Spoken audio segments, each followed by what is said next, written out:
Então, bom dia a todas e a todos. Está Alô? funcionando? Então, bom dia, pessoal.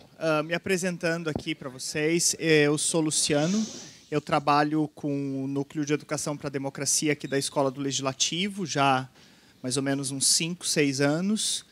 Atuo nos 2 programas que o Núcleo de Educação para a Cidadania, para a Democracia tem ligação com os 2 parlamentos, né, com o Parlamento de Santa Catarina e também com as câmaras mirins. Então, meu nome é Luciano Dauti da Rocha, professor de História, mestre em Educação, doutorando, espero terminar até o final do ano que vem, em História pela UFSC também. Atuo hoje no curso de Relações Internacionais da Unisul e também aqui com a Escola do Legislativo. O nosso objetivo é trazer para vocês uma conversa de educador, tá? Uma conversa para que a gente possa trocar experiências, para que a gente possa trocar dúvidas, angústias, relatos de boas experiências, porque a gente sabe que vocês são servidores das casas, né? Das câmaras, alguns eu sei que já são professores, mas nós temos uma ação pedagógica para fazer juntos, na verdade, pelo Estado inteiro. Então, mesmo, de repente, não tendo essa consciência, vocês estão interferindo diretamente na vida desses jovens, dessas crianças, de forma positiva, né, trazendo para eles uma experiência positiva. E eu não sei se vocês sabem, tem alguma coisa que a gente lê em algum lugar e não lembra de onde leu, mas, baseado em pesquisa, crianças e adolescentes têm como os principais influenciadores os pais, a família, né, diretamente. Em segundo lugar, a instituição escola. Por que eu digo a instituição escola? Porque a instituição escola é feita de pessoas.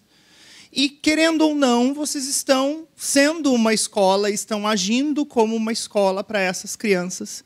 Então, na verdade, vocês estão, talvez, impactando diretamente na vida de vários deles, sem perceber. Sem perceber, às vezes percebendo, mas sem perceber. Por que eu digo isso para vocês? Às vezes você tem uma classe de 30, 35 crianças, às vezes pegar aquele 6º ano, assim, bem complicado, depois da educação física. Eles vêm cheios de energia. E aí, às vezes, parece que o nosso discurso vai para o vento e a gente sai, às vezes, um pouco desanimado, pensando assim, eu não consegui atingir todos eles.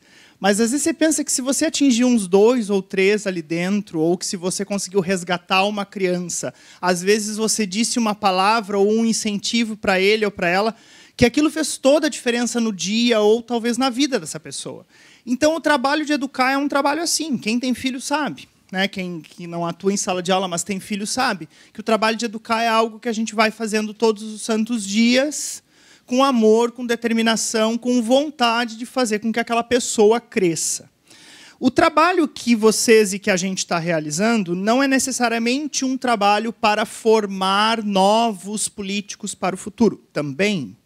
Muitas vezes, esses conhecimentos e essas experiências que eles estão vivendo vão servir para que eles sejam cidadãos melhores, para que eles sejam pessoas profissionais, pais e mães melhores, e que eles tenham uma participação política ativa, sem necessariamente estar presente dentro de um parlamento, ou dentro de um cargo eletivo, ou trabalhando diretamente com política.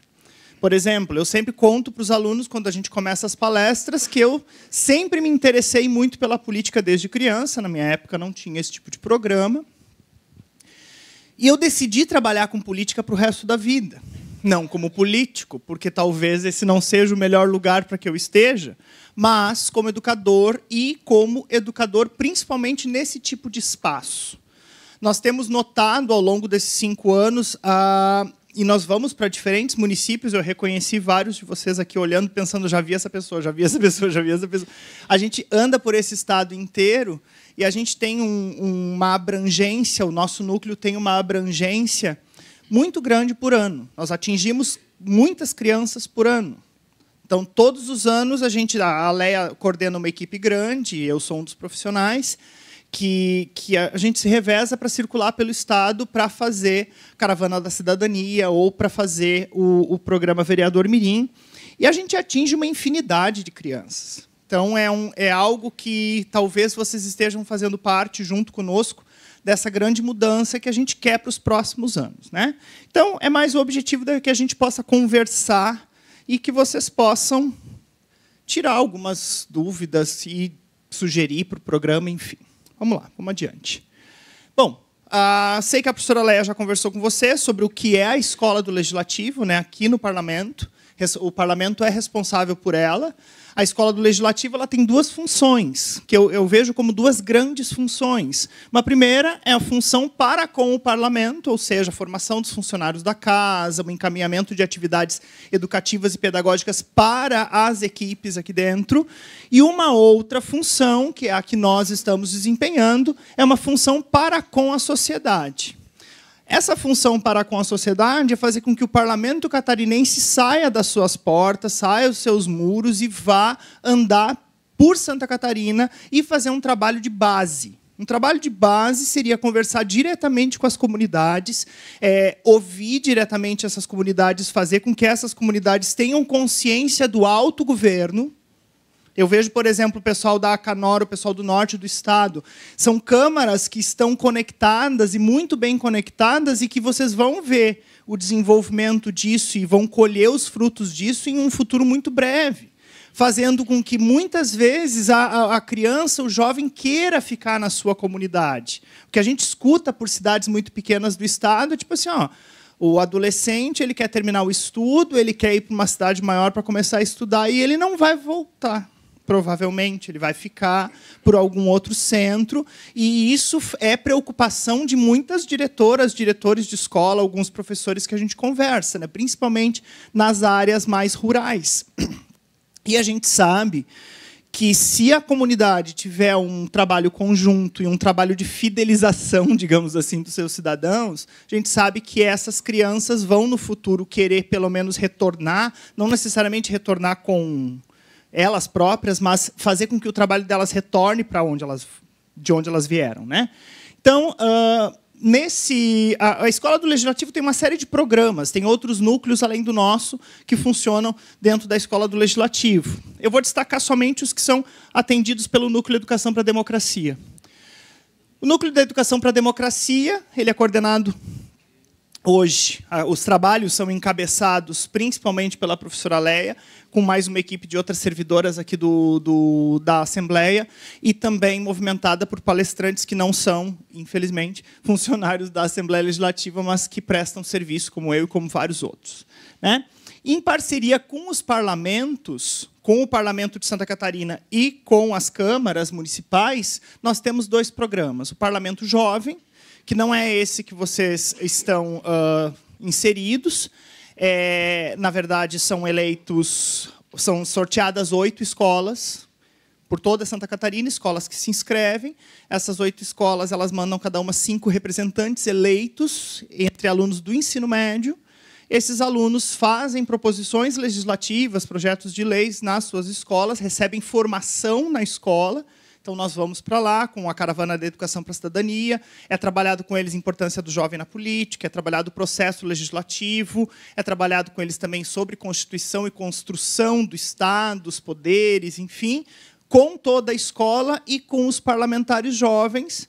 A coisa aprofunda um pouquinho mais para eles entenderem como é que funciona o dia a dia aqui no Parlamento catarinense. E, no final do semestre, eles vêm para cá uma semana em Florianópolis, ficam conosco, tendo outros treinamentos também.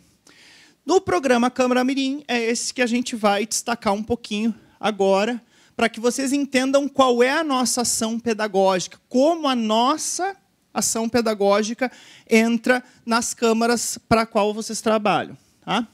Hoje, como a professora Leia colocou para vocês antes, no presente, hoje em 77 municípios, está presente hoje em 77 municípios de Santa Catarina e outros 15 em implantação. Isso é muita coisa. A gente brinca entre nós ali, porque todo mundo da área da educação, que um de nós tem que fazer um projeto de mestrado ou de doutorado para estudar os impactos e a organização desses programas na sociedade catarinense. Porque eu tenho realmente curiosidade de saber se os outros estados da federação se organizam da forma como a gente se organiza para construir a participação política das comunidades. Porque a gente observa muitas vezes assim, ó, quando a gente observa principalmente os debates para eleições de governador, sempre vem um debate assim, essa é tal pessoa ou tais políticos governam para a capital, governam para o litoral, o interior fica esquecido. A gente volta e meia sempre vem esse debate entre Santa Catarina do litoral e a Santa Catarina do interior. E, na verdade, isso reflete uma participação política desigual, uma participação política desproporcional, que se a gente for pensar em trazer a próxima geração para uma discussão política de um nível um pouco mais elevado, a gente vai fazer com que, no futuro, as regiões de Santa Catarina estejam proporcionalmente representadas e que nós não tenhamos um Estado que prioriza ou capital ou interior nesses debates políticos. Então, é um trabalho que realmente dá trabalho, né? Dá trabalho que eu digo no bom sentido, é arregaçar as mangas, é entrar nos carros, é ir para os lugares, é ir para os lugares mais distantes em Santa Catarina. Nós estivemos, inclusive, em cidades fronteiriças, e para realmente fazer aquilo que a gente acredita, né? Bom, o que nós fazemos e queremos compartilhar com vocês é a nossa ação pedagógica junto a estes jovens. E aqui há algo para a gente refletir. A educação para a democracia transforma positivamente a sociedade. Isso é algo que nós temos conosco. O grupo que trabalha com isso acredita plenamente que a educação para a cidadania transforma positivamente a sociedade. A gente sempre até coloca para os alunos, democracia não é mar de rosas. Não é um sistema político que a gente vai colher os bons frutos o tempo inteiro. Faz parte da educação de um povo inteiro para a democracia tomar percalços e apanhar na cara, para levantar, para se reorganizar e para repensar as escolhas que foram feitas. Então, na verdade, mesmo enfrentando os percalços da democracia, eles são percalços pedagógicos, eles são percalços educativos. Eles vão ensinando a um povo, com o passar do tempo, e vão solidificando essa democracia entre as populações. Bom, eu estudo relações internacionais, estudo particularmente o início do século XXI, nas relações internacionais, e a gente vê que as ideias ligadas à democracia, elas, nos últimos tempos, têm sofrido alguns reveses. E a democracia tem sido um pouco assaltada e deturpada em diferentes lugares do mundo. Então, é mais importante ainda que nós possamos construir uma resistência democrática a esses movimentos mais autoritários. E quando eu falo em resistência democrática, não estou falando em nada ligado a partidos políticos, não é isso que eu quero discutir, e eu vejo as divisões de partidos políticos muito positivas. Isso é muito positivo para a democracia. Mas que nós possamos construir uma nova geração que entenda que a discórdia é parte do processo democrático e que ela é positiva para o crescimento da sociedade. E não entrarmos em demonizações de lado A, lado B, que isso a gente está vendo não ter levado a lugar nenhum. Né? Então, nesse sentido, a educação para a democracia transforma positivamente a sociedade e nos oferece alento para os tempos vindouros. Quando a gente olha, por exemplos, entrando aqui na galeria dos ex-presidentes aqui da Assembleia Legislativa, você tem, desde a proclamação da República, fotos, na verdade, pinturas, né, de todos os ex-presidentes da Assembleia Legislativa de Santa Catarina até o ano passado. Nós não temos uma mulher. Nenhuma. Em quase 130, 140 anos de existência da República do Brasil, nós não temos nenhuma mulher. Nós entramos nas câmaras onde a maioria de vocês trabalham e a gente sempre conta por quê. O que a gente está percebendo? A gente está percebendo que as câmaras mirins e os parlamentos jovens têm vindo iguais. Tem vindo meninas e meninos bastante proporcional. Mas, às vezes, por exemplo, nosso parlamento é a edição de julho. Agora, eu tive o prazer de participar de novo com o curso de oratória. Participação de julho, nós tínhamos 40 deputados, 32 deputadas e 8 deputados. Claro, não é para menosprezar os homens, não é isso. Só que a questão é a seguinte: a parede com as fotos não combina com a realidade das crianças. E isso, para nós, não é agora. Essas crianças têm 12, 13, 14 anos. Isso vai fazer diferença quando elas tiverem 35, 45 anos. E que nós, talvez, não estejamos mais aqui. Mas é parte do nosso trabalho, lá na frente, vai dar resultado. E quando pensarem nos motivos pelos quais esses trabalhos, ou melhor, se alcançou esse resultado, provavelmente os nossos trabalhos vão ser colocados na história desses processos de mudança. Então, na verdade, a gente, quando trabalha com esses jovens e observa a maneira como eles querem se relacionar com a política, a gente fica um pouco mais animado. Porque a gente passa a perceber que eles trazem aqueles sonhos e aqueles idealismos que são próprios da juventude, e que, se um jovem não for idealista, ele vai ser um adulto, meu Deus, o quê, né? É um momento da gente ser o mais idealista possível, para que a fase adulta nos torne um pouco menos e ponha o nosso pé no chão. Aí é dar uma equilibrada. Bom, adiante. Como que a nossa ação pedagógica está organizada? Nós, na Escola do Legislativo, pensamos para esse programa da Câmara Mirim ou da Câmara Jovem, iniciamos com uma motivação, depois vamos para módulo 1, módulo 2. Nessa motivação, a gente trabalha com uma intervenção da professora Leia sobre o que é política para início de conversa. Por que para início de conversa? Eu sempre faço essa pergunta também para os jovens, principalmente quando é a primeira ação que eles estão recebendo da Escola do Legislativo. Peço para que eles me digam palavras relacionadas à política. A primeira que sempre sai, qual que vocês acham que é? Corrupção. Eles dizem a corrupção, professor. A gente começa muito mal. Por quê? Porque a sociedade brasileira costuma ter uma visão de que a política é coisa de gente sem vergonha.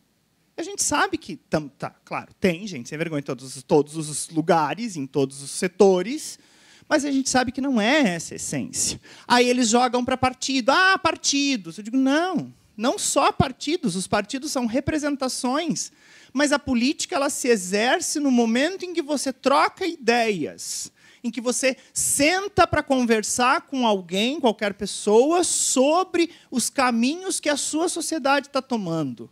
Política é quando a gente quer coisas do público. É quando a gente pensa numa sociedade diferente, melhor, mais idealizada.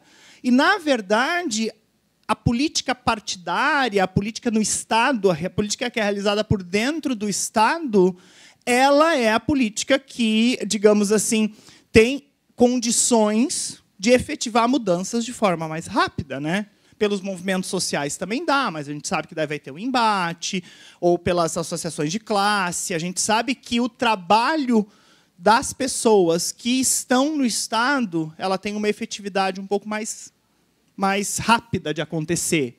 Então, na verdade, qual é o nosso objetivo com essa primeira parte de motivação? Primeiro é desmistificar a ideia de política como coisa de corrupto. É o nosso primeiro objetivo. Não é coisa de gente corrupta.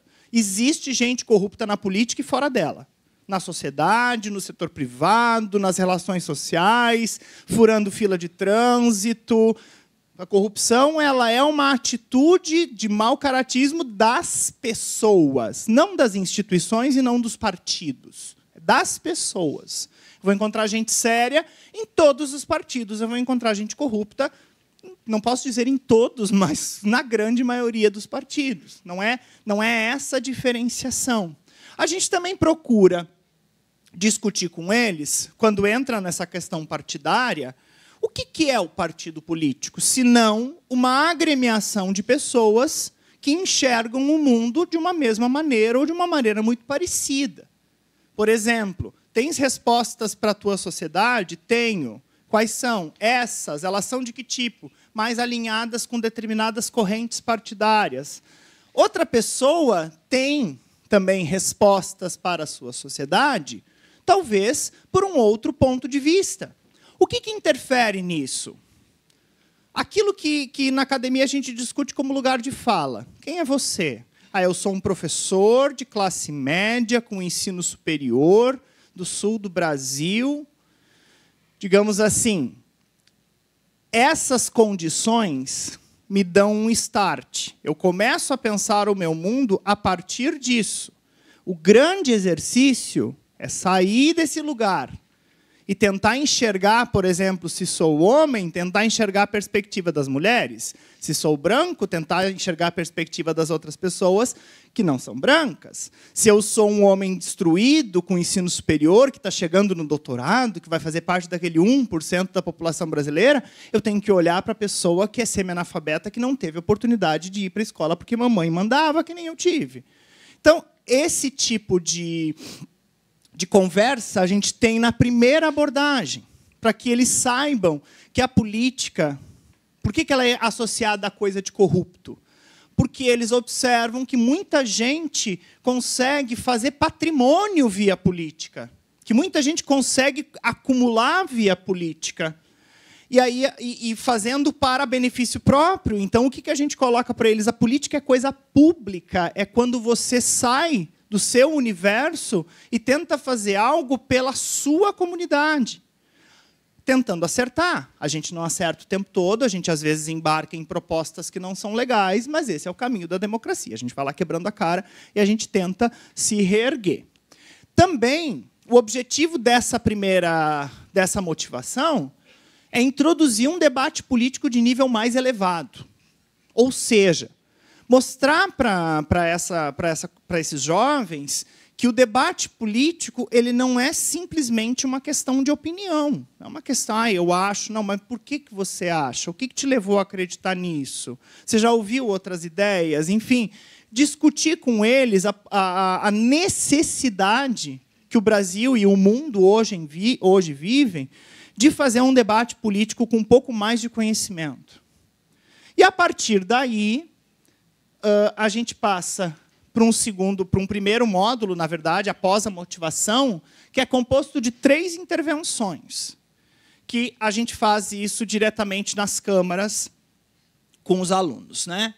A Constituição e o Poder Legislativo. O primeiro objetivo é fazer com que eles entendam que o Poder Legislativo ele está dentro de uma estrutura do Estado, dividida em União, Estados e municípios, e que dessa estrutura do Estado são divididos 3 poderes, Executivo, Legislativo e Judiciário, que eles estão inseridos no Legislativo e que o Legislativo tem determinadas funções. Depois, vamos para o Legislativo Municipal, falando do papel do vereador, porque, por exemplo, isso não é só nos menores centros, também nos maiores.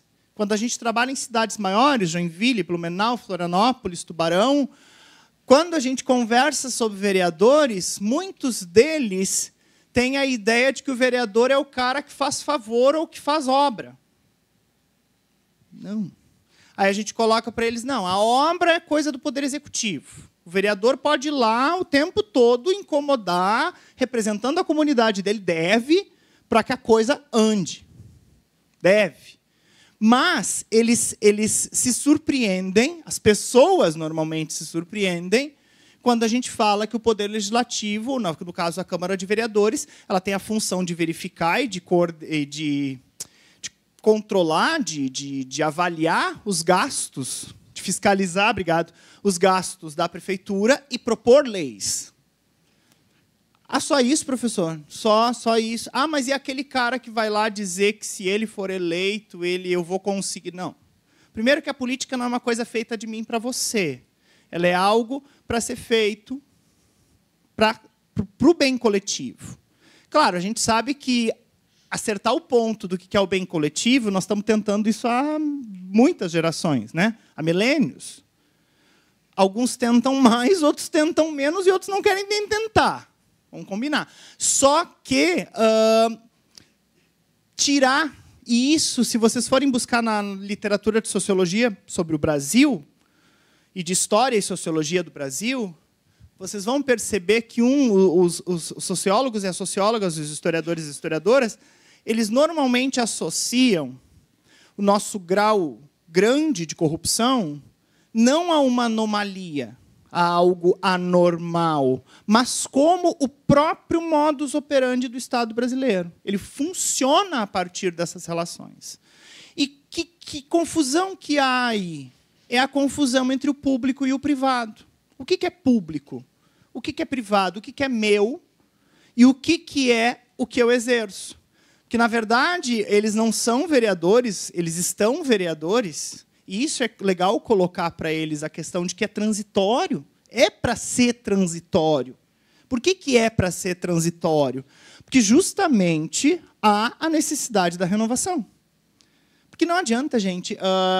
Eu observo... Eu, em 2019, completei 40 anos. É emblemático para um professor, porque chega no tempo que os teus alunos têm idade para ser teus filhos tranquilamente, né? Então, mesmo na universidade, o pior é isso. Os meus alunos da universidade têm idade para ser meus filhos. Mas, enfim, o que acontece? A gente observa, existem conflitos, não no sentido ruim, existem conflitos de geração. A gente não deve esperar que essa juventude pense com a cabeça que a gente tem, por mais moderninho que a gente se ache.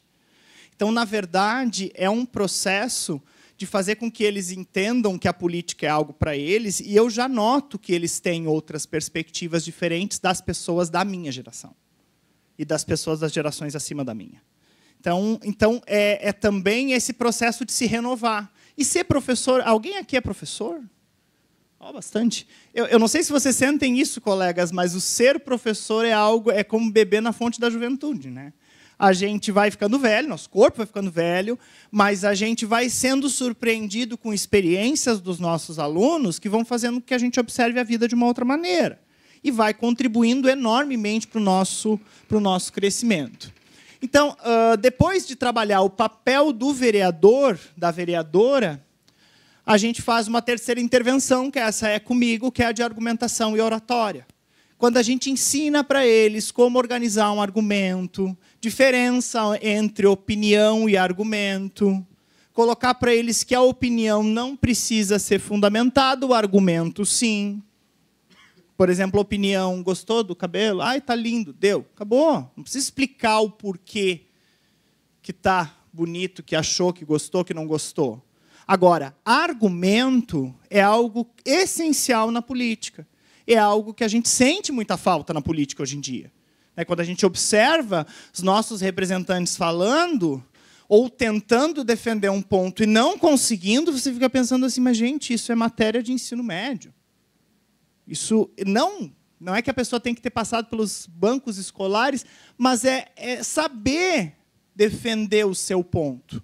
E saber receber o contraponto e saber responder ao contraponto.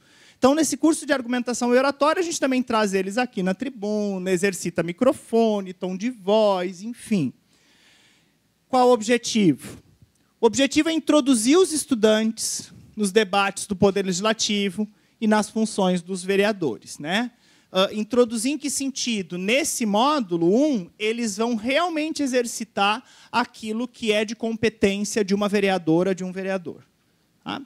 O módulo 2, que a gente trabalha com eles, ele é dividido em 4 palestras que, na verdade, estão muito mais preocupadas com o posterior do que com necessariamente o exercício do mandato de vereadora ou de vereador mirim. A gente começa com uma discussão sobre ética e cidadania, para que a gente consiga aliar as duas coisas, para que, por exemplo, eles entendam a diferença entre algo ilegal e algo imoral. Às vezes a gente coloca para eles assim, isso está legalizado, mas não é algo moral. Não é algo ético. Na verdade, tentando puxar por primar pela vida, primar pela boa convivência, pelo respeito às diferenças, pelo entendimento dos outros pontos de vista, tá? Pelo entendimento dos outros pontos de vista, pelo respeito aos outros pontos de vista, e também tentando trazer para eles quais são as grandes discussões do nosso tempo. Porque, por exemplo, as nossas gerações aqui presentes tiveram as suas pautas. Para muitos, a pauta foi democracia, foi a redemocratização. Para alguns da minha geração, foi a ampliação da participação das pessoas, foi a luta pela educação, foi a luta a favor da expansão da universidade, foi a luta, enfim, para tornar a vida das pessoas um pouco melhor. Agora, qual é a pauta dessa geração?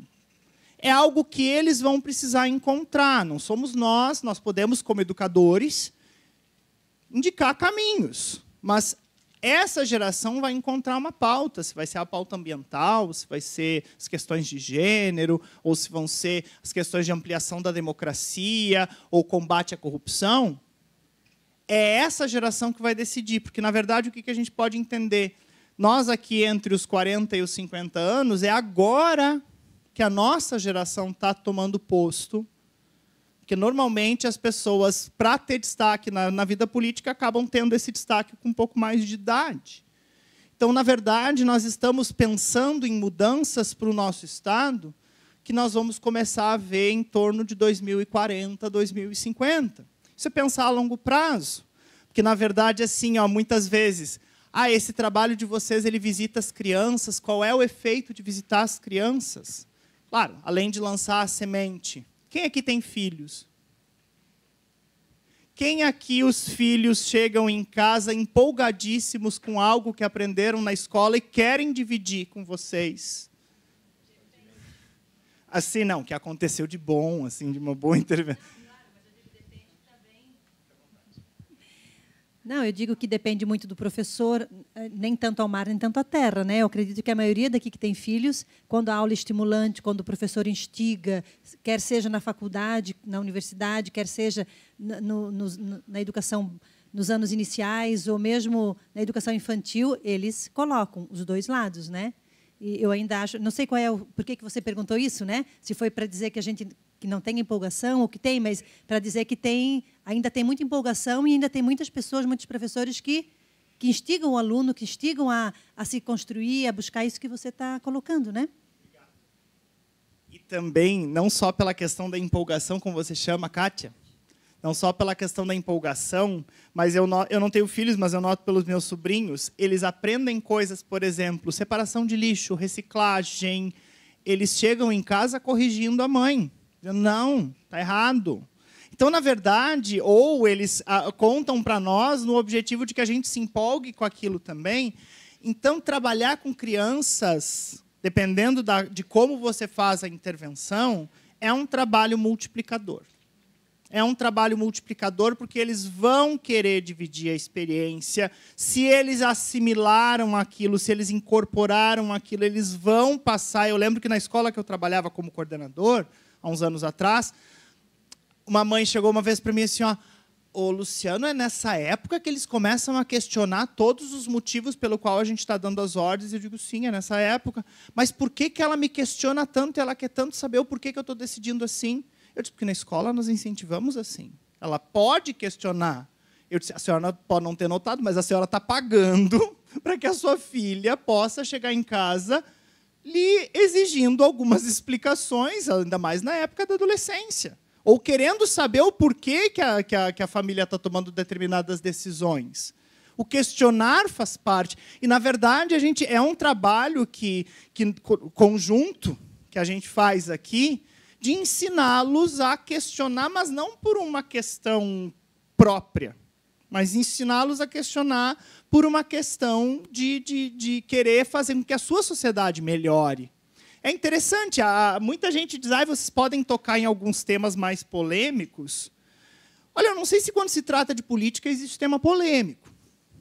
Eu, para começar, penso assim mesmo, porque nós vamos encontrar eco, sempre que tiver um grupo de pessoas, nós vamos encontrar eco em alguém ou em diferentes ideias, em diferentes percepções. Só que agora a questão é a seguinte, é função dos educadores, da educação, promover o debate positivo de ideias. As pessoas podem sair, às vezes, meio chateadas, contrariadas, mas azar.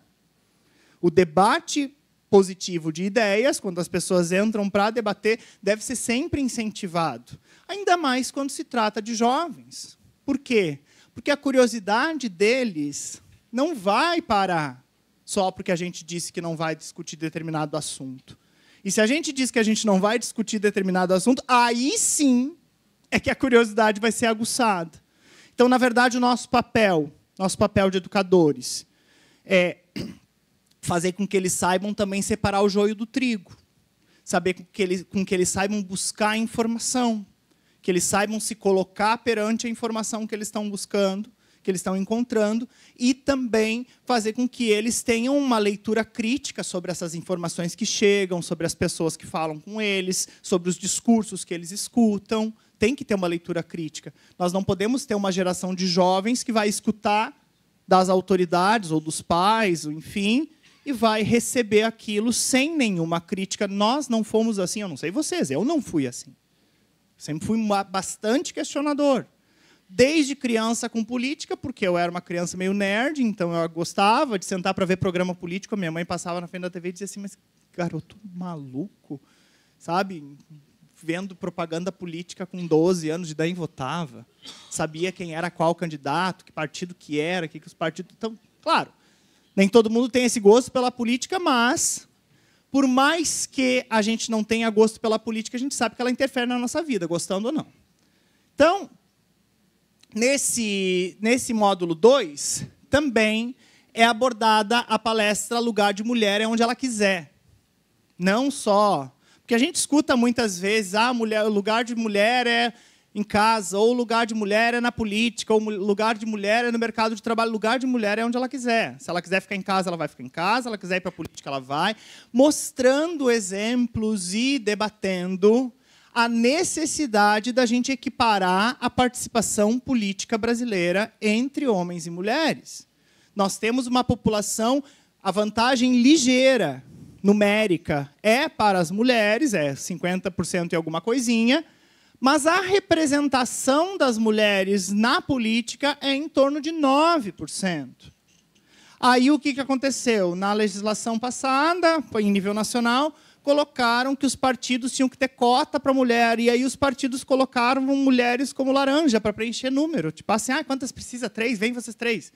Não, não é assim. Nós precisamos de lideranças femininas e precisamos mostrar tanto para os meninos quanto para as meninas que a participação equitativa dentro do parlamento e não só dentro do parlamento, mas dentro da política, é positiva. Porque, na verdade, os parlamentos, tanto municipal, quanto estadual, quanto em nível federal, eles têm a função clássica, que está arraigada lá na história clássica, lá 2000 anos atrás, na representação das populações. Nós temos uma comunidade diversa, em nível nacional, nós temos uma população muito diversa, religiosamente, etnicamente, em questão de gênero, em questão de classe, e nós olhamos para o parlamento brasileiro, nós vamos observar um bando de homens velhos, brancos, ricos. Aí você fica pensando, essa população só tem isso? Essa população só tem essas pessoas? A questão é que a gente precisa justamente fazer com que se crie uma cultura de que a participação política ela independe de gênero. Ela independe de gênero. Só um minuto. Desculpa, eu não estava no início da sua fala, não sei o seu nome, Luciano. Eu sou a vereadora Maria, de Braço do Norte. E essa coisa da mulher, né, vai estar aonde ela quiser, claro, é muito relativo, vai de cada mulher. Porém, há uma barreira muito forte, inclusive, por parte dos homens. Eles precisam da mulher para conter o número de homens, digamos assim, para ser candidatos. Porém, em 2007, 2008, por aí, o partido me pediu, Maria, vai entregar alguns convites aí, que ia ter uma reunião do partido e tal. Fui. Cheguei lá, a mulher do cara que eu fui entregar, o homem não estava em casa. E ela disse, Maria, eu sempre pergunto para o meu marido se eu, mulher dele, posso participar dessa reunião do partido. E ele sempre diz que não, que isso é só coisa para homem. Então, o homem, né, vai...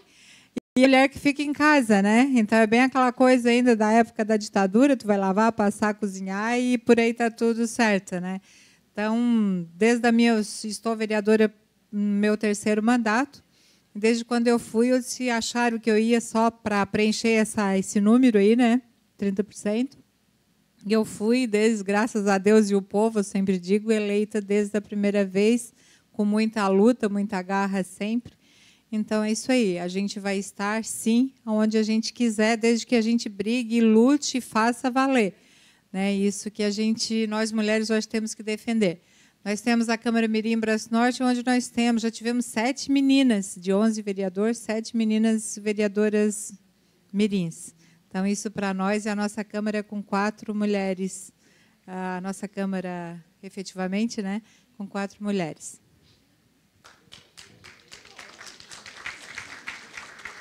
Eu gosto desses relatos, sabe, vereadora, porque eles nos dão um alento de que, sim, a coisa vem mudando. Porque, na verdade, até contando um outro caso, dentro de uma escola, uma vez, não me lembro onde a gente estava, mas era lá no Oeste, e que daí levantou-se a questão da participação feminina e um menininho pequeno, 6º ano, falou, mas, professor, eu ouço em casa que eu vou ter que trabalhar. E que a minha esposa ela vai cuidar das crianças.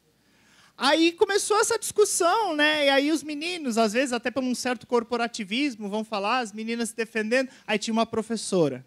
Eu disse, prof, 6º ano. Eu fui professor de 6º ano durante uns 15 anos. Eu disse, prof, diz uma coisa. De quem são os trabalhos mais caprichosos? Das meninas. Quem são as mais responsáveis nas entregas? Não, das meninas. Aí eu disse, então, gente... Tem que dividir os talentos, olha só. A organização que alguns têm, as ideias, enfim. As coisas vão se diluindo ali. Na verdade, a gente espera chegar num ponto que a gente não precisa nem levantar isso dentro de sala. Dentro das escolas, dentro das formações. Que isso não seja necessário que seja levantado. Desde que isso seja uma realidade que a gente perceba, né? Uma outra questão que a gente entra para trabalhar com eles no módulo 2, são os debates sobre o artigo 5º da nossa Constituição. Todos aqui conhecem o que diz o nosso artigo 5º? O artigo 5º fala que todas as pessoas, homens e mulheres, são iguais em direitos e obrigações, independente de raça, cor, gênero, blá, blá, blá, blá, blá, blá. Crença religiosa, enfim. E, apesar de pequeno, o artigo 5º ele tem 64 incisos, se eu não me engano. É uma porrada de coisa. Que lida com questões de religião, com questões de organização social, com questões de gênero, questões de raça, e vai esmiuçando o que é essa igualdade que está proclamada na Constituição. E o interessante, esses tempos em Schroeder, uma reunião de câmaras, que é não é a Canó, é a VEV, aqui de Jaraguá, Joinville, das cidades aqui do norte do estado, nós colocamos essa... Primeira pergunta, quando nós começamos, quando eu apresentei o artigo 5º, só o primeiro texto, o menino levantou a mão e disse, professor, isso não está valendo, né? Criança, isso não está valendo, né? Eu disse, por que não está valendo? Porque não é assim. Eu disse, tá, então beleza. Aí eu coloquei para eles, já que não está valendo, tem uma série de coisas na Constituição que não estão valendo, o que vocês sugerem? Tiramos. Aí alguns assim, tá, mas se não está sendo cumprido, tem que tirar. E aí uma menina disse, não dá para tirar. É para onde a gente tem que ir. Então, na verdade, se a gente for olhar a nossa Constituição, ela é belíssima. Ela é belíssima, que eu digo, ela é extensiva em direitos e obrigações. Ela nos preconiza uma sociedade que há 30 anos atrás foi idealizada e que nós todos ainda estamos querendo viver nela. E que ela ainda não chegou para nós. Essa nossa carta, ela não necessariamente tem que ser todos os dias, ela deveria ser, mas por mais que ela não seja todos os dias efetivada na realidade brasileira, ela serve para nós como o nosso norte, é para onde nós estamos indo. Então, é muito importante que, num momento em que a gente observa que as oposições políticas e que o debate político está no Brasil e no mundo, porque Porque não pensem que essas situações que nós estamos vivendo são exclusividade nossa. Eu dou uma disciplina na universidade ligada à integração regional e a gente estuda o processo europeu. Gente, os debates estão de tão baixo nível quanto aqui. E as oposições cegas, as notícias falsas. Não pensem que essa é uma realidade exclusiva aqui, porque nós somos pouco educados, porque a nossa população... Não. Nós estamos, nesse momento, no mesmo patamar de todas as outras grandes civilizações, entre aspas, que estão vivendo problemas muito parecidos com o nosso. Que as pessoas não conseguem, hoje, mais sentar para discutir política. Se elas forem de lados opostos, é muito difícil você não perder a paciência ou não ir para casa com uma coisa ruim. Porque, às vezes, você segurou a onda, deu um sorrisinho, mas vai para casa com a coisa ruim. E o que a gente coloca para as crianças é, não é isso. A discussão tem que ser, eu te ouço, tu me ouve, a gente debate.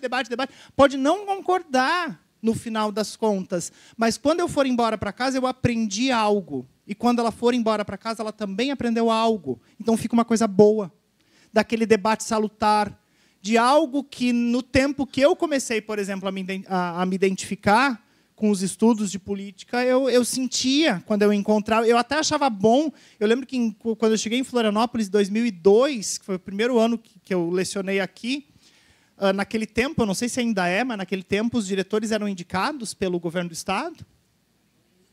Agora não mais, mas naquele tempo ainda era. E eu tinha um diretor que era do partido do ex-governador Espiridião Amin. E como eu gostava muito de estudar política, ele dizia, senta aqui, rapaz, senta aqui que eu gosto de discutir contigo. A gente não concordava em quase nada, mas era muito positivo. Aí teve até uma vez que ele fez o horário, ele me deixou 2 aulas de janela. Aí fiquei indignado, né? Fui lá reclamar, disse, mas diretor, não, fica aqui que a gente senta e conversa. Era época de eleição ainda, então pronto. Então é algo que você sentia prazer, até fazia amigos na oposição. E hoje em dia a gente está numa situação muito difícil. Então, o que esse debate visa contribuir? Que eles observem que a defesa de determinadas pautas não tem lado político. Defesa da vida, defesa da igualdade, defesa da vida digna para as pessoas, a defesa do direito ao trabalho, a defesa do acesso às instituições ser igual. Citaram exemplos, professor, eu vejo gente que digamos assim, que tem muito dinheiro, que não fica presa, gente que tem pouco dinheiro, que fica presa. Então, o artigo 5º fala sobre o sistema prisional. Então, trabalhando com o artigo 5º, dependendo de qual é a composição da plateia que você tem, as intervenções das crianças vão ser outras, vão ser diferentes e vão ser sempre muito positivas, para que a gente possa mostrar que, lá em 88, a gente fez um compromisso como sociedade e que nós precisamos preservar esse compromisso como sociedade e fazer ele ser efetivado. Nós temos exemplos de países como os Estados Unidos. Os Estados Unidos eles têm uma Constituição desde 1787, quando ela foi aprovada. É a mesma. Tá, tem uma série de emendas, óbvio, porque a coisa foi se atualizando. Mas uma carta constitucional não é algo para a gente rasgar e mudar como se muda de roupa. Nós temos 7 na nossa história, porque nós tivemos diferentes interrupções políticas. Uma ditadura que acende, uma ditadura que vai embora, um outro regime. Enfim, nós tivemos 7 constituições. Mas não é para, está ficando velha. Quando eu digo para os alunos, a nossa Constituição em 2018 completou 30, é uma jovem senhora. Então está velha, está na hora de trocar. Não, vamos terminar essa primeiro, vamos aplicar essa aqui primeiro, depois a gente pensa no que dá para fazer. Né? Depois do debate sobre o artigo 5º, a gente finaliza esse 2º módulo e também a nossa participação com eles, a nossa direta com eles, trabalhando a importância da participação dos jovens na política. Qual é o objetivo desse 2º módulo? Esse 2º módulo, se vocês observarem, ele é para além das funções de vereador. Ele não é necessariamente um treinamento para o cargo, como é o módulo 1. O módulo 2, ele trata em debates sobre a sociedade brasileira. Para quê? Para que essas crianças e esses jovens identifiquem ali as suas causas e para que eles possam ter uma participação política futura ativa. Não necessariamente, como eu disse para vocês, em cargos eletivos. Não é isso. Mas é uma pessoa que vai ser uma liderança dentro de uma empresa ou dentro de uma comunidade. Se essa pessoa vai ser uma liderança dentro de uma empresa ou dentro de uma comunidade, ela tem que ter senso de justiça, tem que ter empatia, tem que conseguir olhar para a situação da outra pessoa, se colocar na situação daquela pessoa, porque, na verdade, nós precisamos achar soluções não para enriquecer, porque a nossa sociedade, a nossa sociedade global, ela já produz tudo o que precisa e produz demais. Nós precisamos nos sensibilizar com pobreza, com a situação da outra pessoa, com maneiras como a gente pode, de um posto de liderança ou de um lugar de fala, no meu caso, de autoridade intelectual, a gente tem uma responsabilidade enorme quando um grupo de pessoas está escutando o que você está dizendo. A gente tem uma responsabilidade enorme nas nossas pequenas ações. Então, nesse sentido, é empoderar. Esse último módulo, ele tem o objetivo de fazer com que a criança ou adolescente se aproprie do debate político e possa conseguir transitar nesse debate político por toda a sua vida.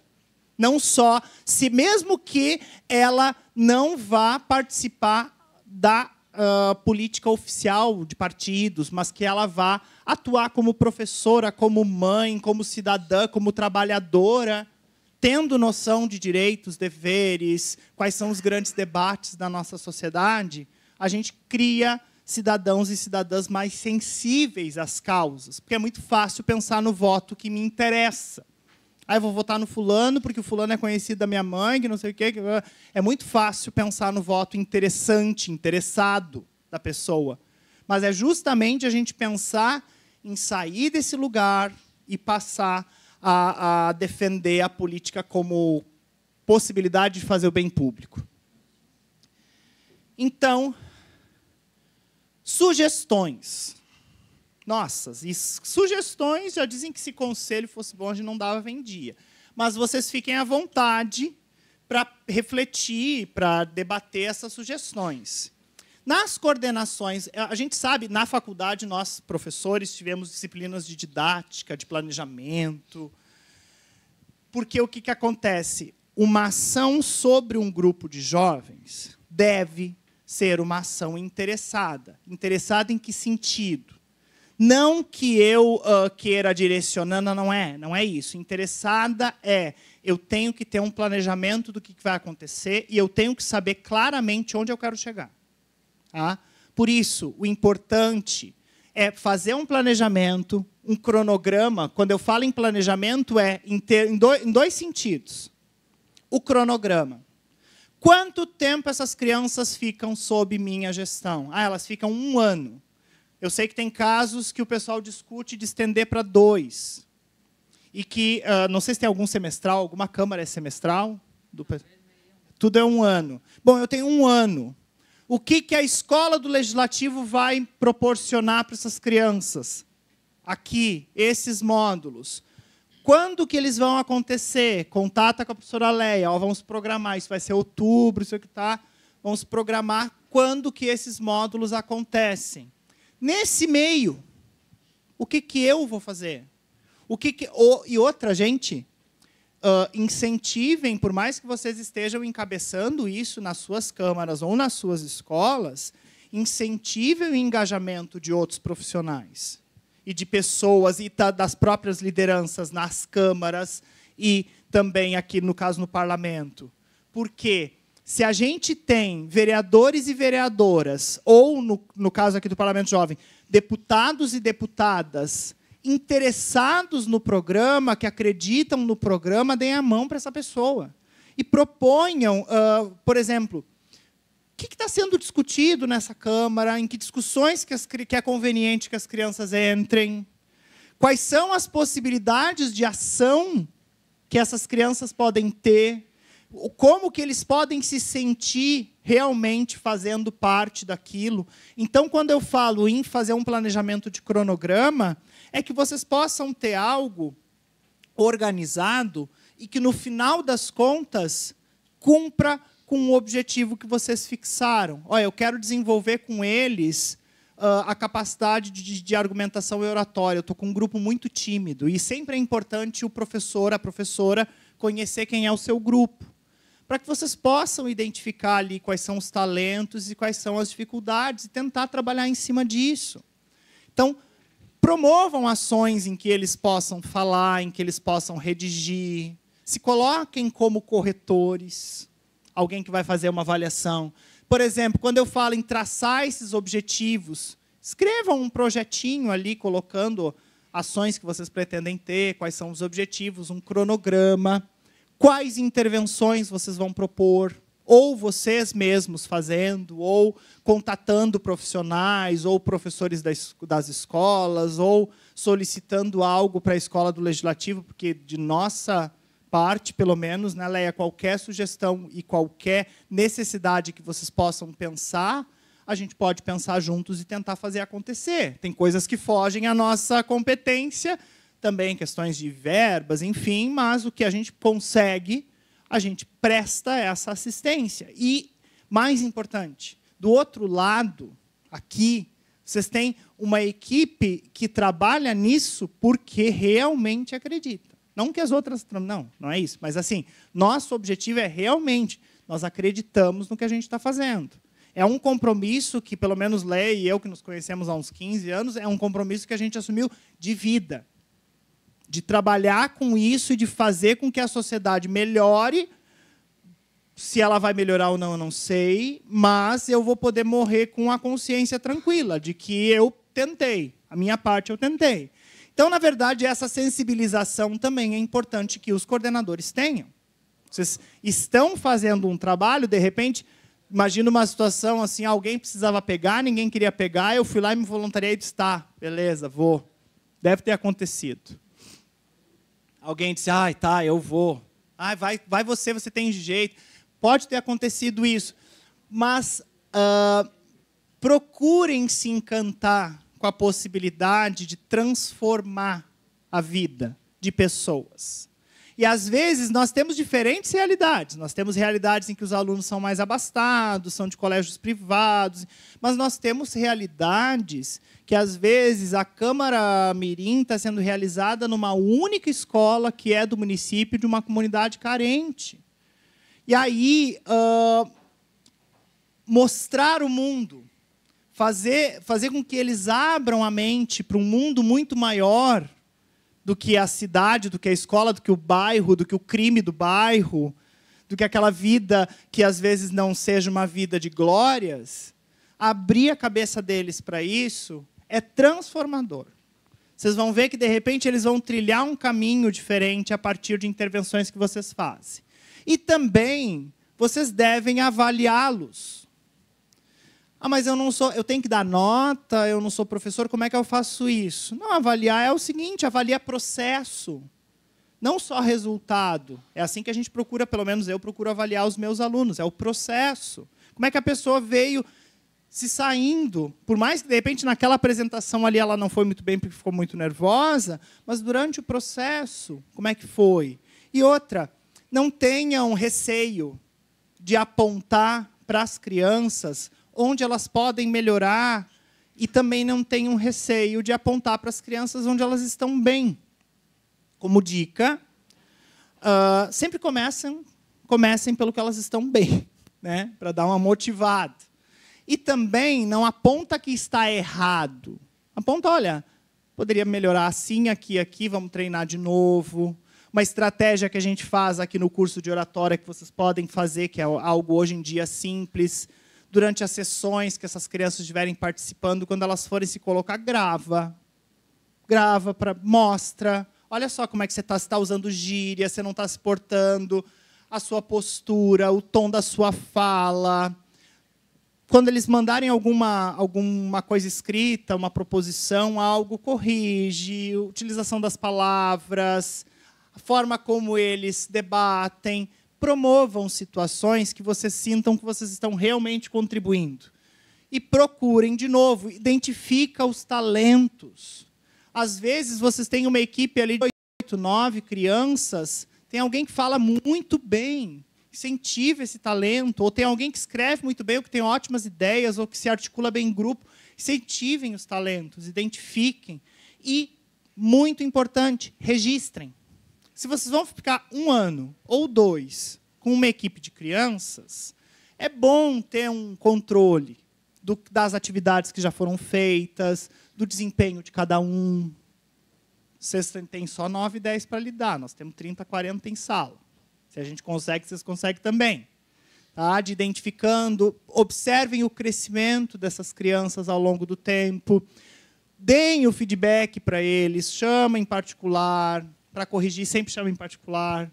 Chama em particular, mostra a evolução. Se a criança está desmotivada ou está deixando de comparecer, vai atrás. Comunica a escola, pede ajuda, comunica a escola, conversa com os pais. Enfim, mesmo porque a gente sabe que existem processos, né, de seleção e de eleição. E às vezes alguém ficou de fora e queria muito. E entrou uma pessoa que acabou não dando conta. E aí? Só precisamos...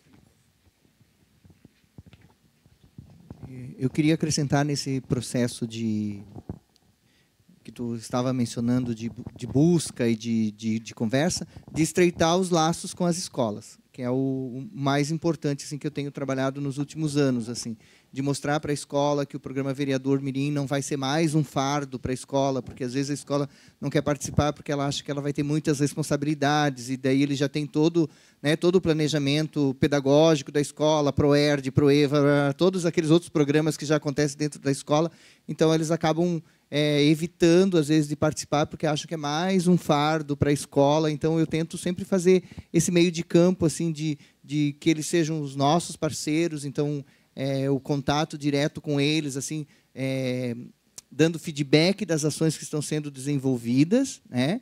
E buscando estreitar esse laço para que a escola também sinta-se, tenha o prazer de participar do programa, não só a criança, porque às vezes a criança gosta, quer participar, mas a escola se sente meio retraída. Então, esse é um trabalho que eu tenho feito bastante assim, com as escolas e que tem dado bastante certo, assim, sabe? Que aí a escola já não vê a gente como um intruso. Porque, pensa, já somos da Câmara de Vereadores, né? No caso de município onde a gente tem um prefeito que tomou algumas atitudes contra os funcionários públicos, então, às vezes, a gente quer entra lá, eles querem apedrejar a gente. Então, tem que fazer toda uma sensibilização assim, com as escolas para que eles sejam... Porque eles são os nossos maiores parceiros. Só existe o programa Vereador Mirim porque as escolas se inscreveram para participar dele, né? Então, eu tenho buscado bastante essa parceria com a escola, assim. E eu te digo que isso é bem importante com as direções e também que as escolas consigam identificar os professores e as professoras que possam ajudá-los nisso. Porque, às vezes, também o objetivo não é que isso fique encastelado naquelas 9 crianças, 10 crianças que circulam. Essas crianças têm o seu meio social. Tem os seus colegas de sala, o seu bairro, enfim. A ideia é que esse conhecimento ele se pulverize. E também essa parceria com as escolas, essa fidelização das escolas é importante, porque o nosso objetivo aqui na Assembleia Legislativa é que esses programas sejam perenes, que eles permaneçam. Porque o que acontece? Assim como a vereadora usou a expressão eu estou vereadora, vocês estão coordenadores. A vida de vocês pode tomar outro rumo, vocês podem passar para outra pessoa, enfim. Mas existe, por isso que eu falei do registro. É importante que vocês criem uma documentação, mesmo que seja digitalizado, algo que possa servir de norte para futuros coordenadores ou para outras intervenções. E que a gente consiga, por exemplo, porque às vezes é muito comum, vamos supor, troca a presidência da casa e troca todas as lideranças. Aí a pessoa que vai assumir vai começar do zero. Não é essa a ideia. A transição lá na política, o tempo transitório da política é o seu tempo transitório.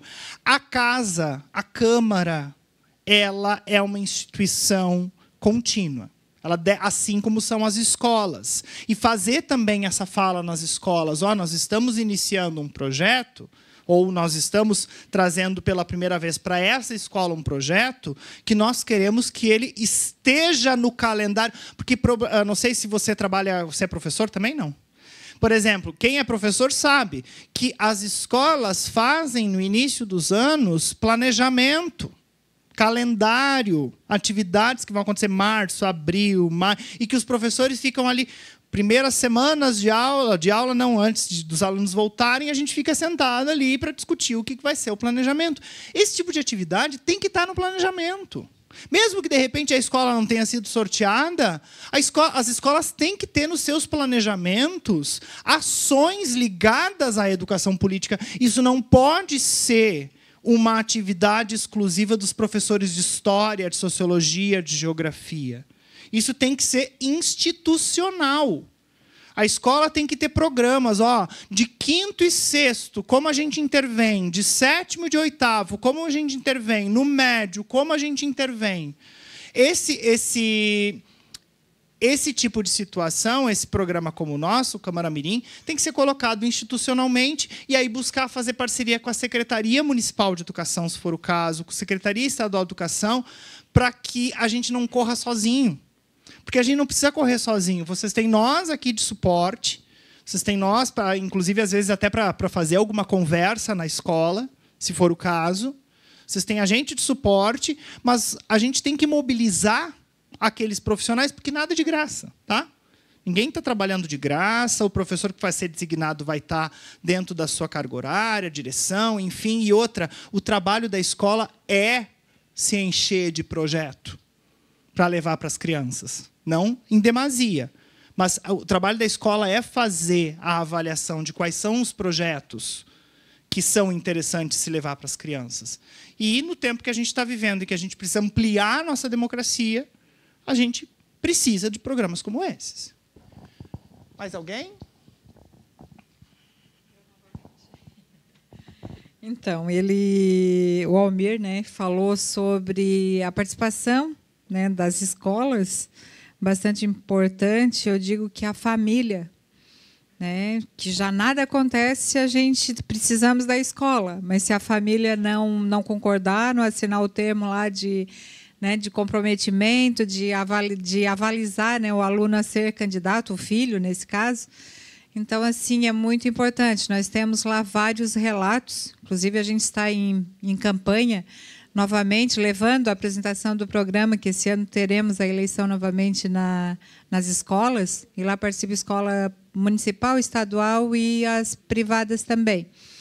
Então, é importantíssimo. Então, os pais nos dão um relato assim, nossa, como meu filho cresceu depois que se tornou vereador mirim, ou que participou. Então, eles vejam o município com outro olhar. Eles começam a ver aquelas críticas que eles, adolescentes ou crianças, tinham com relação ao vereador, ou à Câmara, ou até mesmo ao Executivo.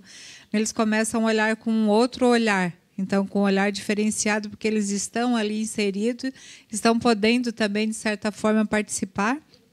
Já levamos eles a visitar o gabinete do prefeito e tal.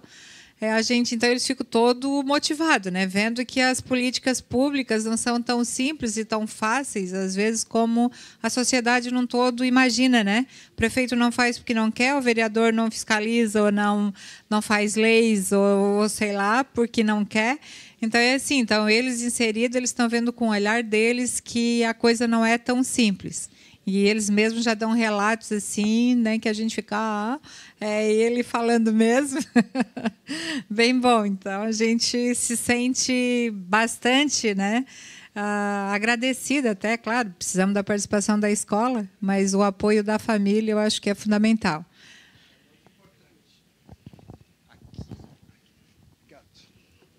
Complementar o que a vereadora falou, e Jaraguá tem o programa Câmara vai à Escola. Nós quase fizemos o inverso lá. A escola vem à Câmara. Quando nós temos sessão, a gente faz a sessão normal. No final, tem uma palestra de ética, cidadania, o direito do voto, finanças para o jovem, educação financeira para os jovens. A gente não faz isso só para os vereadores mirim. A gente pede para que uma sala onde que tem um vereador mirim, venha à Câmara e venha participar junto com o vereador mirim. Ao mesmo tempo que ele vê o vereador mirim na sessão que antecede a palestra, ele vê o vereador atuando, ele vê o vereador discursando, e ele vai criando também uma mentalidade da importância da política, né, porque a gente coloca que o vereador mirim é uma autoridade, então ele tem uma autoridade dentro da sala de aula, né, além de alguns outros processos que a gente implanta juntamente com a campanha eleitoral, né, a gente promove com um programa de votação igual ao verdadeiro programa, com urna e tudo mais, com, inclusive, a campanha com santinhos, com uma frase, né? Mas não um santinho demasiado, assim, não, você pega 1000 e começa a distribuir, não. Quantos alunos você tem na sala? Tem direito a voto, são 70, então você ganha 70 santinhos, você vai um por um pedir o teu voto, né? Para moralizar, porque senão começa desde novo, já aquele que tem um pouquinho mais de condições, ele começa a avançar, né, no pedido do seu voto. Verdade. E boa essa ideia de levar os alunos à Câmara. Isso é uma boa estratégia. Eu acho que até para que eles eles vejam os vereadores e as vereadoras como pessoas comuns, normais. Que às vezes eles acham que é alguém que está num pedestal. Não, não está. É uma pessoa que está desempenhando uma função pública. E que a gente tem certeza que, para desempenhar essa função pública, essa pessoa está abdicando de vários momentos da sua vida privada. Ou seja, uma doação. A gente tem que enxergar isso como uma doação. Uma pessoa que resolveu trabalhar pelo público, que virou vitrine. Qualquer coisa que der errado, eu vou lá falar para a vereadora, qualquer coisa. Porque é que nem escola. Quando eu trabalho em coordenação, eu sempre digo o seguinte: o que dá certo é a equipe, o que dá errado é o coordenador. É sempre assim, né? Deu certo, é a equipe. Deu errado, não, é a coordenação. Então, é até para que a gente possa colocar as pessoas nos lugares das outras, para que elas possam entender melhor o processo. A colega. Bom dia a todos, eu sou Cristiano, sou coordenador da Câmara Mirim de Barra Velha. E complementando ali a fala do nosso amigo de Massaranduba, lá em Barra Velha a gente tem 11 vereadores, né? E 11 suplentes, e a gente instituiu nas escolas a sessão itinerante mirim, e a gente já realizou uma, né? Começa a partir do segundo semestre, e deu muito certo, deu uma positividade muito boa, assim, em uma escola. Todos os vereadores em mirim se empolgaram e falaram, e até instigou os vereadores adultos, que em Barra Velha não tem sessão itinerante adulta, né? E daí, na noite, na sessão, os vereadores, inclusive, falaram do interesse de fazer a sessão itinerante nos bairros e tal. Então, realmente uma oportunidade. A gente tem também a ideia de trazer algumas salas de aulas para assistir às sessões, mas também as sessões itinerantes é de grande valia. E vocês observam o quanto ações como essas que vocês estão relatando, elas criam uma cultura política no município. É que nem a gente foi no município, que eu não vou lembrar o nome, acho que foi aquele que a estrada era de chão, aqui do ano passado, que a serra era bonita, Leoberto Leal. Nós fomos fazer o trabalho em Leoberto Leal, o município é muito pequeno, muito, muito pequenininho. Mas o município tinha a Câmara dos Vereadores, tinha a prefeitura, tudo, e um lugar chamado Casa da Cidadania. Aí fomos questionar, né, o que acontecia ali. A comunidade estava organizada em torno daqueles prédios. A comunidade sentia aquilo seu. Usava-se aquele espaço para assuntos de interesse da comunidade. Isso é criar cultura política. É ter uma reunião itinerante ou a escola indo à Câmara, mostrar para essas crianças, para uma próxima geração, que as portas estão abertas para a sociedade, que não é um lugar onde as pessoas discutem coisas em espaço fechado. Às vezes, ou fazendo votações rápidas para que a coisa passe assim rápido e sem discutir com a sociedade, né? Bom dia a todos. Luana, da Câmara Mirim de Joinville. Bem, lá a gente teve uma parceria muito frutífera com a Secretaria do Meio Ambiente, onde os vereadores mirins eles tiveram algumas aulas, né, e aí depois dessas aulas eles foram multiplicadores nas próprias escolas. E aí eles poderiam fazer trabalhos diversos, como plantar árvores ou restaurar algum espaço que ali dá público. Então, é muito legal buscar parceiros, não só dentro da instituição da Câmara, mas como dentro da Prefeitura, Secretaria de Trânsito. Então, é uma sugestão também que fica assim, para se pensar.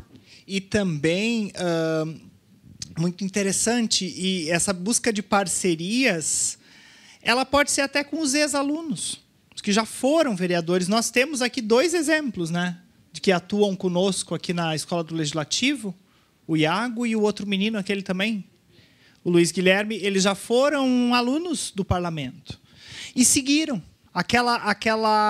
seguiram na organização da sociedade, no debate político. E aí eles trabalham conosco, incentivando, motivando outros jovens a seguir. Então, é interessante tentar identificar... Por isso que eu falei da identificação das lideranças, ver quem são os talentos, quem são aqueles que nasceram para a coisa, sabe? E não perder essa pessoa. Tentar incentivar essa pessoa a seguir como voluntária, incentivando os colegas na sua escola, ou montar um grêmio escolar na escola, um centro acadêmico numa universidade, se inserir no debate, para que não se perca o trabalho, para que possa ser multiplicador também. Mais alguém? Bom, então, pessoal, creio que vocês já estão com uma certa vontade de almoço. Então, seguimos à disposição de todas e de todos vocês. Muito obrigado por terem me escutado todo esse tempo. Valeu.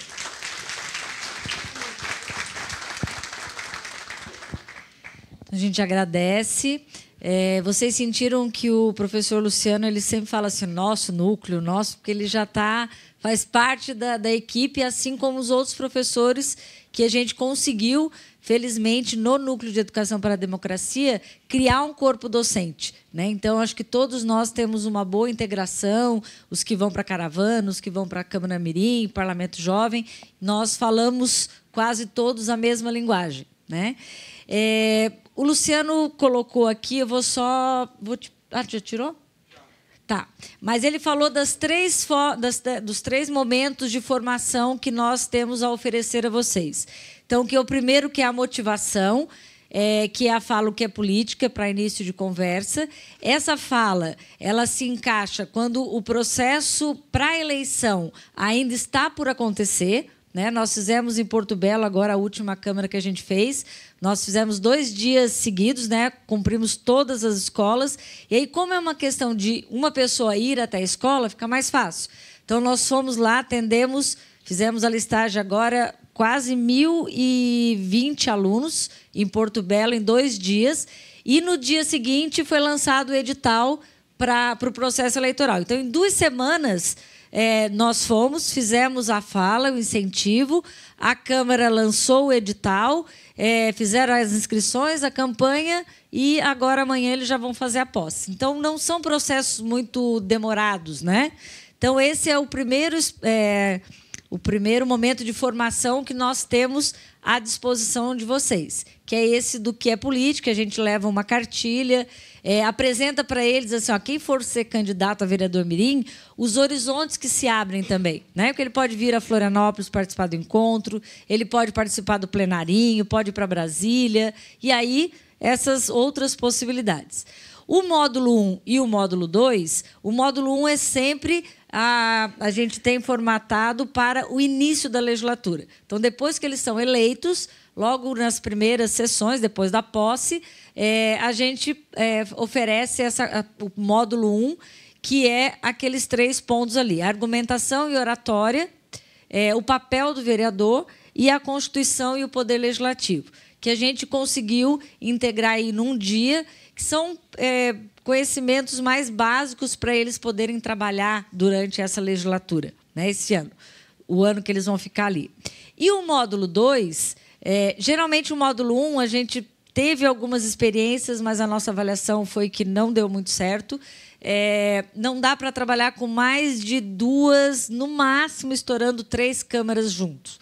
né? Até porque a gente tem um trabalho de otimizar as formações, mas a formação inicial, esse módulo 1, não dá para fazer mais do que para 3 câmaras. O máximo é 2, que aí a gente sabe que a gente tem um bom resultado. O Luciano é professor trabalha conosco com argumentação e oratória. Um grupo muito grande, a gente não consegue ter um resultado bom. Então, esse início de legislatura é, no máximo, aí 2 câmaras que são vizinhas, né?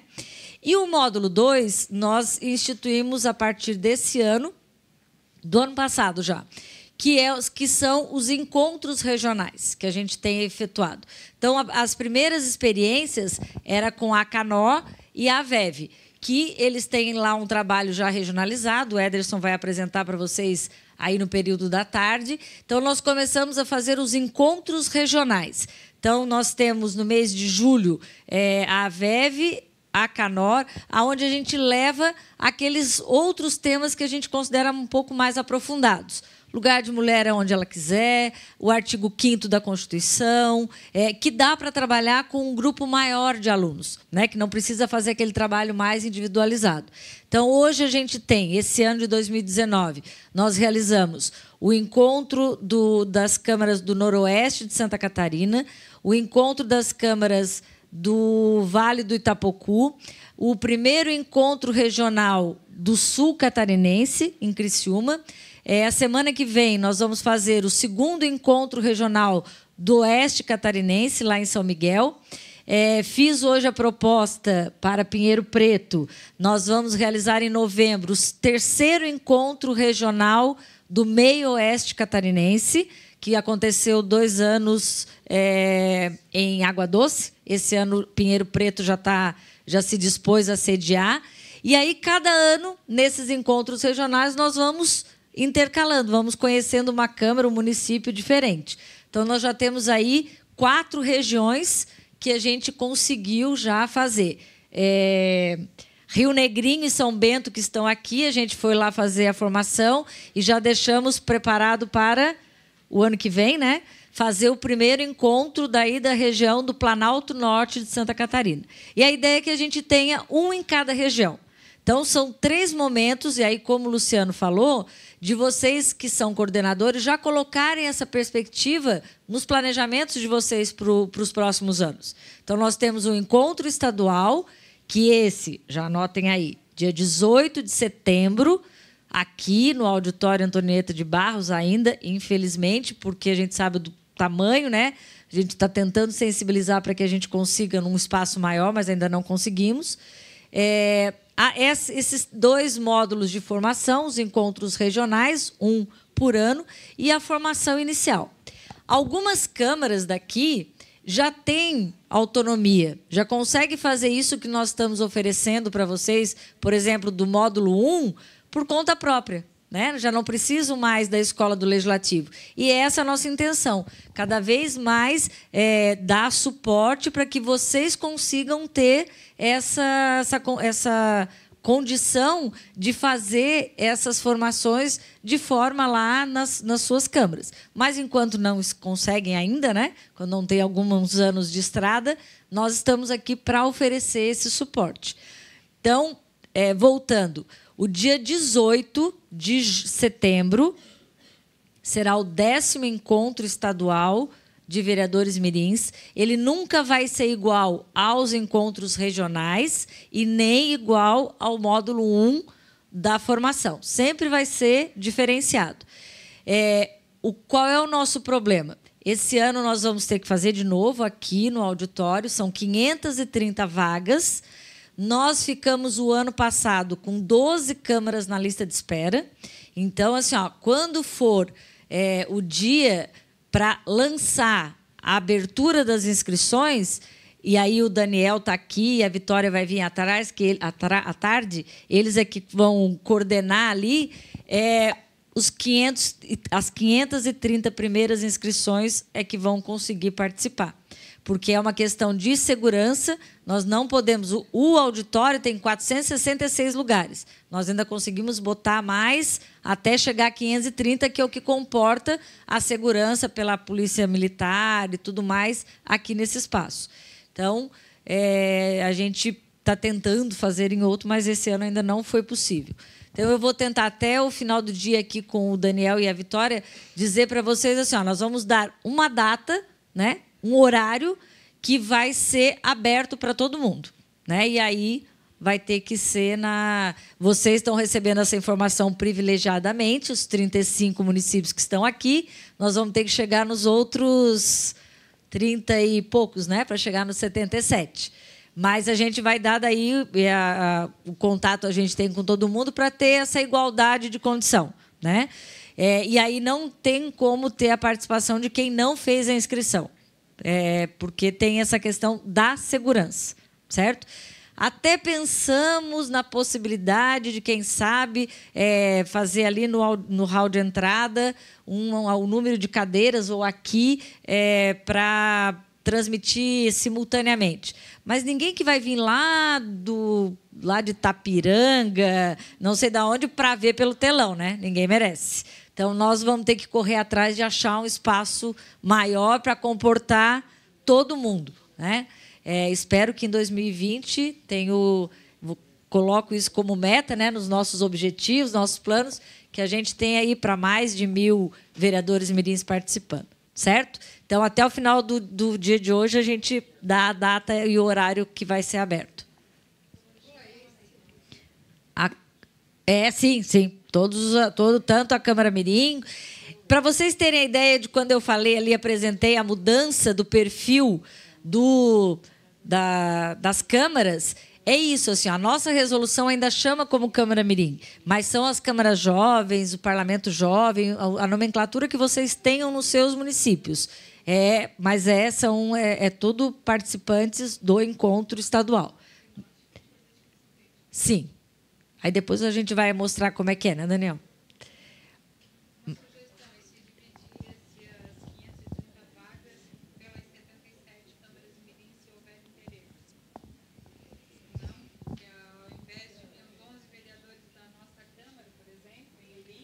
Repete de novo, Maria, por favor. Se dividir nessas 530 vagas pelos 77 municípios onde tem a Câmara Mirim, em que daria um percentual de 7 vereador por Câmara. Vamos anotar vereador essa ou sugestão. Coordenador. Quem sabe a gente... Então, assim, a não ser que houve... Braço Norte não resolveu não se inscrever, né? De repente, o presidente não autorizou, né, e não se inscreveu. Então, abre vaga para mais alguns que queiram participar. Eu acho que é um meio de trazer, de repente, todos, né, a participar. Ano passado, nós ficamos de fora. E, com isso, a gente... Léa, deixa, nós vamos. Maria, se quiser vir... Eu é que fico de ruim aí. Né? Então, assim, a gente sabe disso. Então, eu acho que é importantíssimo dividir essas 530 vagas, né, pelo número de câmaras mirins. E, daí, se houver desistência ou nem todas se inscrever, né, aí pode abrir algumas outras vagas consequentemente.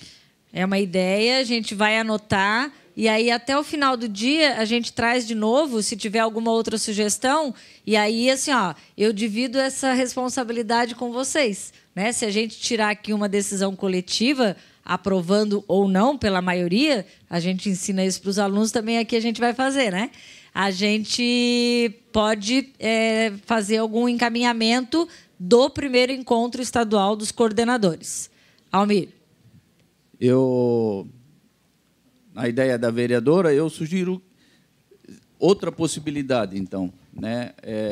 Para não deixar ninguém de fora, fazer em duas datas diferentes. Fazer 2 encontros no mesmo ano, até que se tenha um local apropriado. Mas reunir todos... 530 já é um número bom. Deixar meia Câmara Mirim de lado, isso é uma briga dentro da... Tá. Já entendemos a posição de Massaranduba. São João? São João não, como é que... Rovani. Rovani de São João do Taperiú. De São João do Taperiú. Isso. Não, é que a ideia, a gente, como aqui se bateu muito sobre...